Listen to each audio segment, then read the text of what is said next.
Welcome back to Lisa's Love and Light. How's everyone doing today? Happy Friday to everybody. Thank God it's Friday. TGIF. So, today we're going to talk about doing the work in order to minimize grief and to heal. So, before we get into the topic of discussion, how is everyone doing today?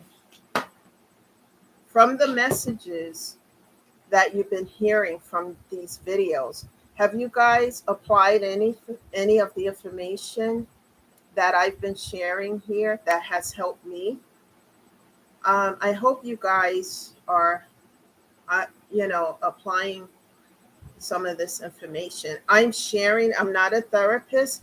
However, I'm a person who have gone through so much trials, turmoil, and grief that these are some of the things that help me. So I want to share this information with those here who are currently or who may have in the past been going through grief and you're struggling with it and you need to hear information because what I'm sharing here has helped me and it continues to help me to this day. So I'm hoping as you share these messages, and thank you for doing so, that these messages get to people who are grieving and who are not just grieving, but some people may have gone into deep depressions and they need to hear this information. They need to be uplifted and motivated so that they know that there's help out there. And before I go any further, I want to let people know that uh, wherever you live, whatever state you are from, please Google information about bereavement support groups in your area, as well as grief counseling for therapy, because it's important to take care of your physical and mental health as a priority, and then everything else can fall into place. Because if you're suffering um, health wise and mental health as well, then you can't take care of other areas of your life. And it's so important to be able to do so, even though you're grieving the loss of a loved one. And I know I've grieved like 10 people at one time during a shutdown. So I know that this is difficult. However, this is why this video today is titled Doing the Work. Because the work is not easy, people. It's a lot of work and it's hard and it's difficult and it's not easy. It's painful, but that pain has an outlet. Once you start doing the work and looking in a mirror, addressing the issues and everything, the pain that you're experiencing, the feeling, once you allow that pain to have an outlet, then you can start to heal. There's no healing without that. And I had to learn this. So before we go any further, I want to tell you guys something here. This channel, I name it Love and Light. I love love and I love happy things. For those who don't know that much about me, I'm going to share something else. I love old movies. I used to watch a lot of these things with my mom. And my mom loved to tell stories of the movies that I didn't see with her that she saw as she was growing up. And she used to get so excited telling me these stories. However, I'm going to share with you. There's a movie. It's an old movie. I think it's 1952. If not, it's in the 50s. Ernest Borgnine plays in it, and it's called Marty. For those who love these kind of movies, um, it's well worth investing in.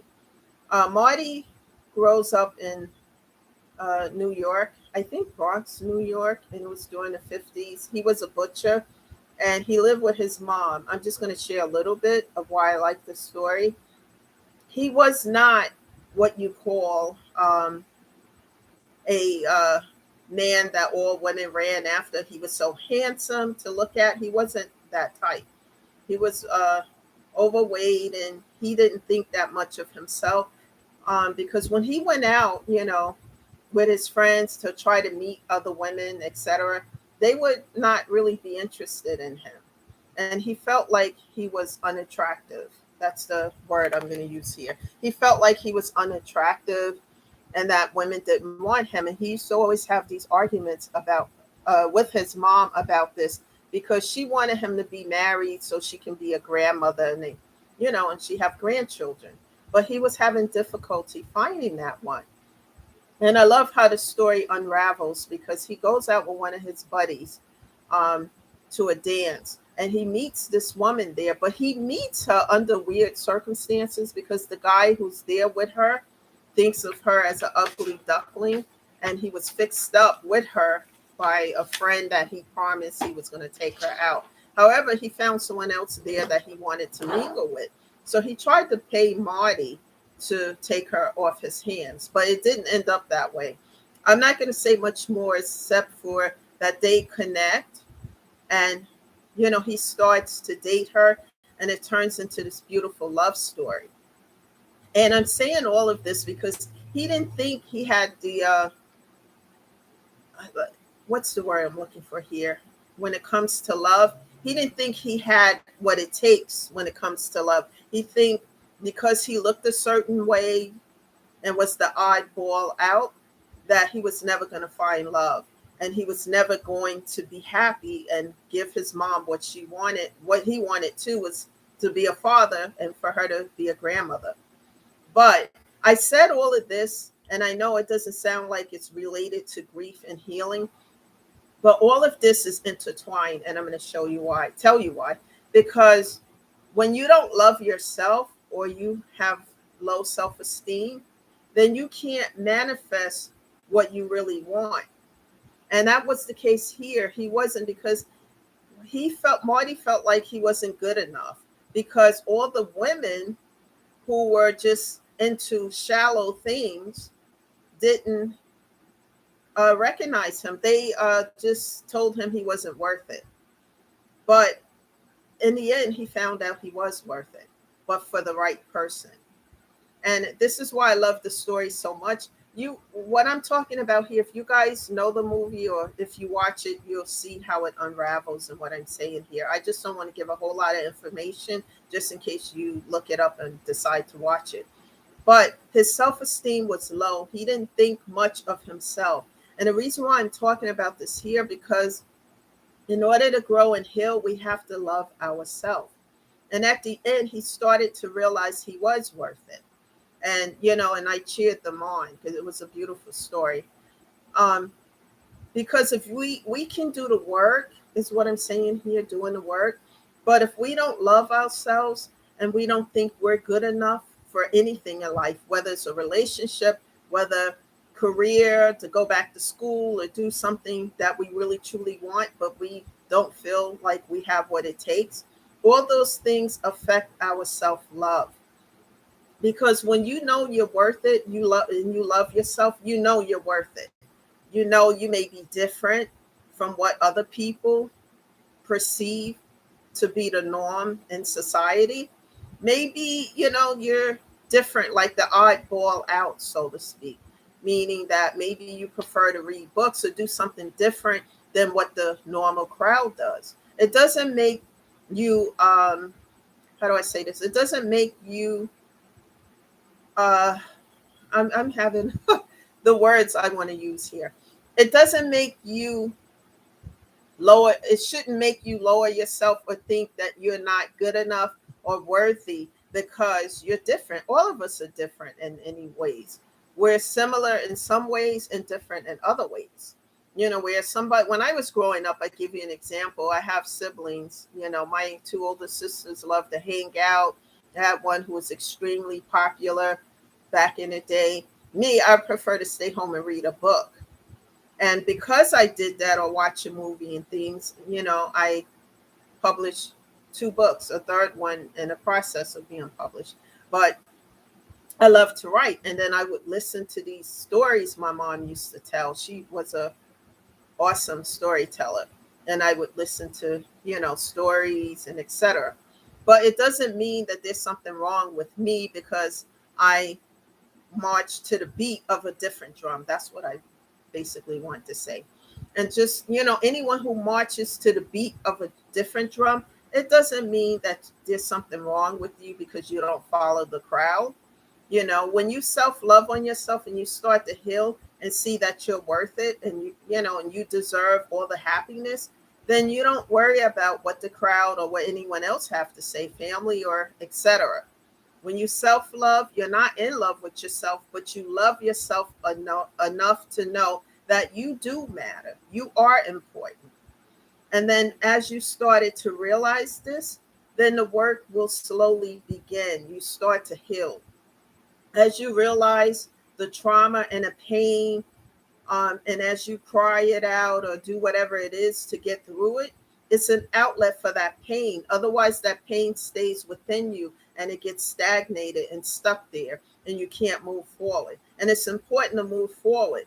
And it's always important to the to emphasize the memory of your loved ones, meaning to always keep their memory alive, even though they're no longer here in the flesh. And that's what I do. I lost a lot and I talk about it. I talk about my mom, friend that I lost, my dog. I keep all of this alive because it keeps their memory alive, even though they're no longer here. And I do this with my therapist, talk about the times that I had, the good times with my mom while she was here, my dog, how he was like the best dog I ever had, things of that nature. Those things help keep their memory alive, whether it's a spouse as well. Keep their memory alive. You have pictures, look at the pictures, post them, talk to other people about them, keep their memory alive. And that helps as well, because it's very difficult, when you lose people and they're no longer here.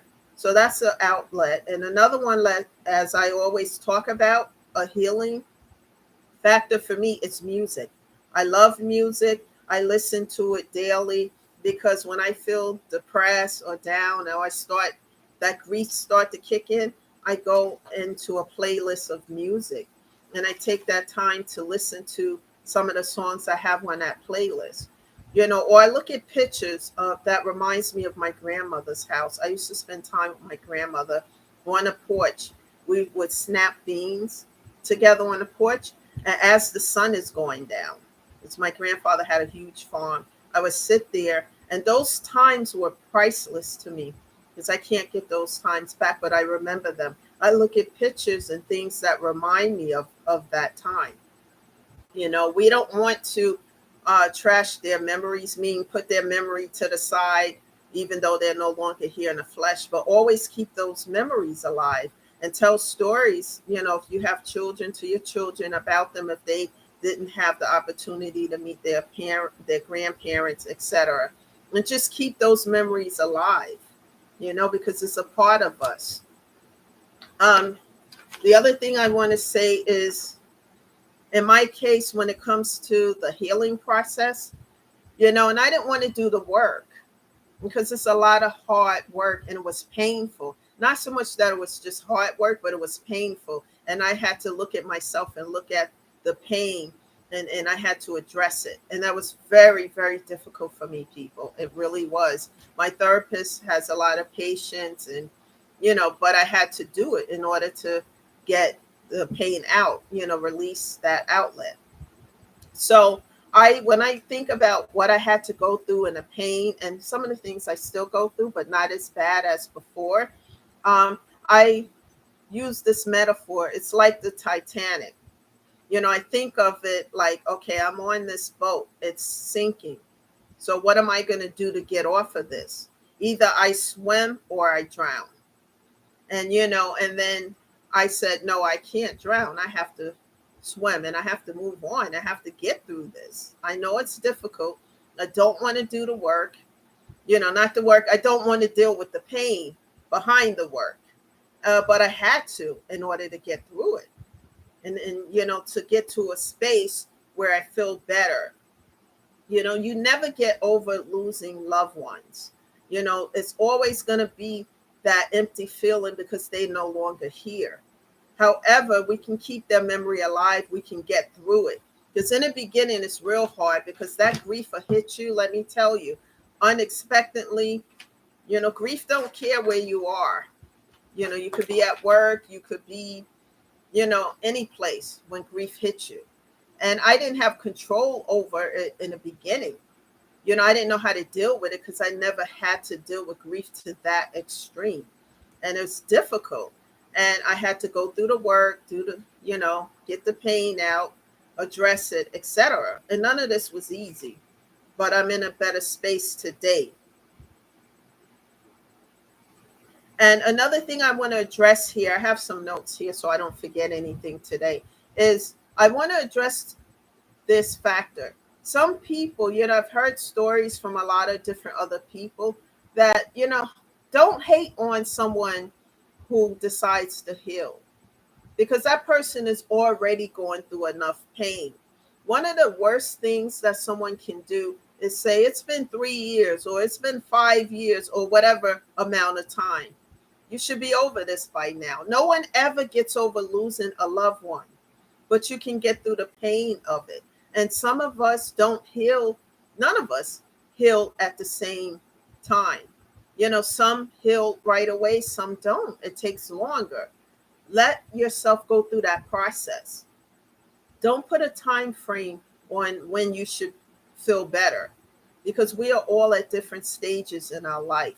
And if you don't have anything good to say, just be quiet and listen to the person who's going through the grief.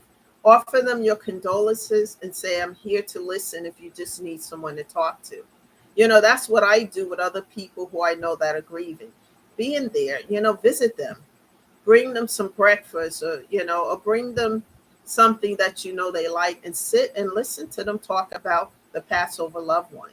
Because that's what you can give to a person, excuse me, right now who's grieving. That's what you can give to them, instead of the comments about you should be over it. No one should be saying that. That is just going to make that person go into a space of isolation. We all are human, and, we grieve, and everyone gets through it at different time frames of their life. And no one has the right to make another individual who's going through grief to feel like 2 cents because they did the work, or they didn't do the work. We all are at different stages of our life, and we should be in a no judgment zone,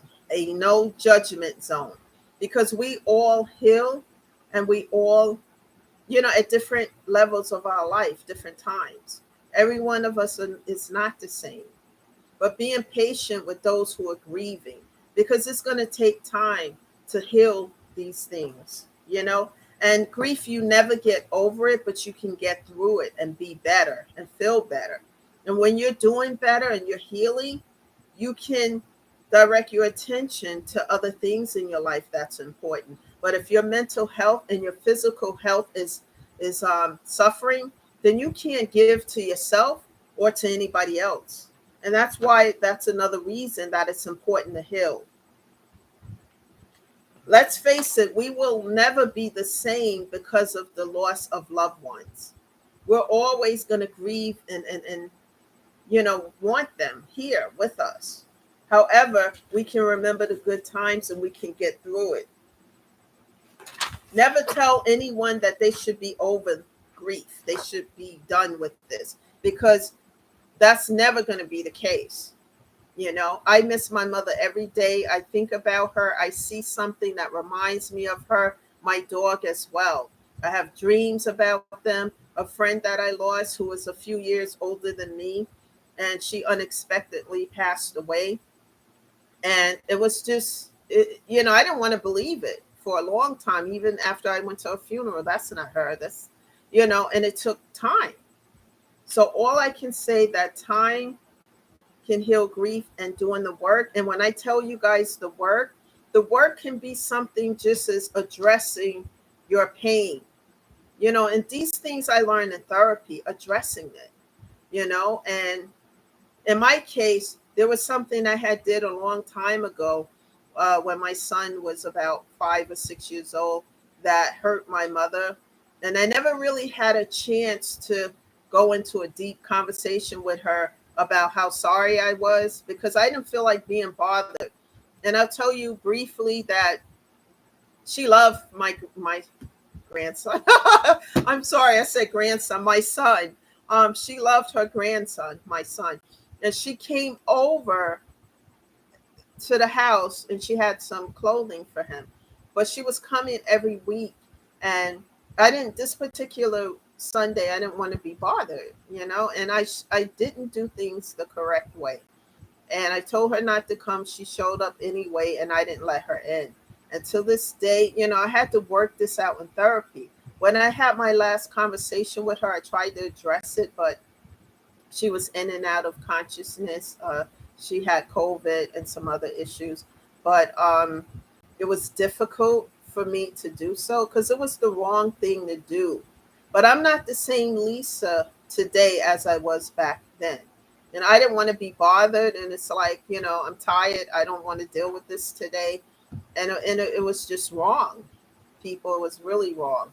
But I have dealt with that and worked that out in therapy because I swear, if I can go back in time, I would ask God if I can have that one conversation with my mom to explain to her, to tell her I'm sorry, it was wrong, and to go into more detail as to why I did what I did because she didn't realize what I was doing, you know. And I learned a lesson from that though. Never do that again. And that bothered me a lot after she passed away because, I never had a chance to go through that entire conversation with her about that situation. And, going through it, dealing with this in therapy and addressing it and communicating with my therapist about this situation because it took me a long time to communicate this to him as well as some other issues.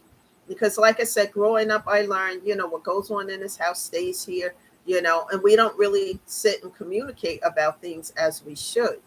But the mindset I have today is so different because I sit and talk about things that I would never do in the past. And I don't go and gossip about a person behind their back. I'm going to address it with you, but I'm going to do it in a way to open up a conversation and not in an accusatory manner. Let's have a conversation about this. Let's address why this happened, and why it did or didn't happen or whatever the situation is. And I wasn't the Lisa back then in the day to do that. Not only because, I do that this way today because I address things, and I do it through therapy and doing the work and etc. And once you start doing the work, slowly but surely you start to feel better. I promise you that you'll start to feel better. It may not happen overnight. None of this is going to happen overnight, but it's baby steps. Take one day at a time, one step at a time. And the weather is really good right now. We're in the summer months. Go out, get to the beach. The things that make you feel good helps your mental and physical health to slowly start to get better. And that's what you need right now. If you need time alone for the time being, as long as you're not sitting in a space of depression. But it's always good to take care of yourself, and and then you start to love on yourself, and know that you're worth it. You are worth it, people. Never feel like you're not worth it. Even though we're all different, we see things differently. You are worth it. Do not let the grief overtake you. When you need to talk, like I said, finding a therapist who fits your needs so that you can meet with them, and have those conversations. And little by little, you start to feel better. That's the message here today. Thank you, everyone. I want to take the time to thank you all for sharing these videos because I've been getting messages from other people how much this channel is helping them. And the channel is growing and expanding. And I want to hear from you guys as to what you want to hear in the future. Would you be willing to attend a seminar? Just tell me how you're feeling and what topics you want to hear. Because the topics you tell me about, I will address them here. Like, what are you feeling right now as you go through this grief grieving period? Like, what stands out the most to you that you need help with? I'm not a therapist, but I can tell you from my own experiences what I've done to get through certain areas of grief in my life due to the loss. So thank you for listening today, and I will be back again in a day or two to share a new message with you guys. Thank you for being here. Hit that subscribe button so that you know when I'm on in the future. And please continue to share this channel because it's growing. People want to hear the message, and I thank you all for that. This is Lisa shedding love and light, and have a great Friday. Bye for now.